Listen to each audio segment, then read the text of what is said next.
Wel, en calidad de juez de Corte de Caribe de Trinidad y Tobago, que está un corte que está cobre Caribe, e presidente da Corte Constitucional de St. Martin. Por isso, eu weet caso nan die ombudsman pabai ko ng korte. Eta fácil, mensen têm bom argumentação com como apresentar um caso, se eta echt die atenção.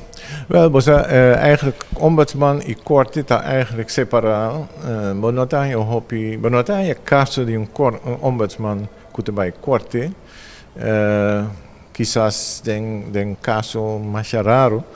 Ese puede suceder, pero lo que a mí tiene que ver con ombudsman de St. Martin, está sobre ombudsman de St. Martin, está la única persona que prohíbe un caso delante de la Corte Constitucional como el presidente dice. Entonces, ahora es seguro, la petición de ombudsman está, o lo está, que nós temos que nullificar parte de lei nova of lei.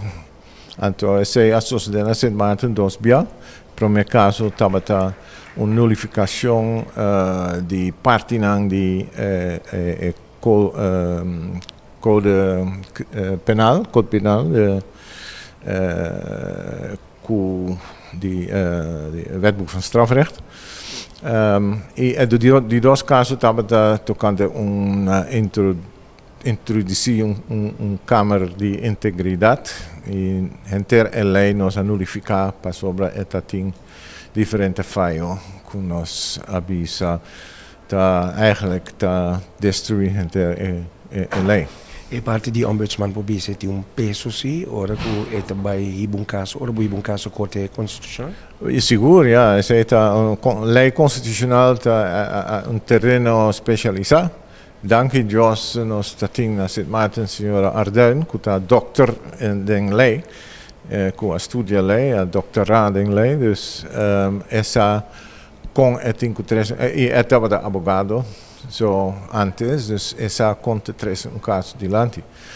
Pero se nota el terreno normal de ombudsman, normalmente ombudsman nota by corte, handle tur caso ng suso, anto etinco, corrigir certo servicio o certa persona nang, e si nada nota sucede, e ombudsman tico by parlamento para doen su verslag en waar si parlamento que hace algo.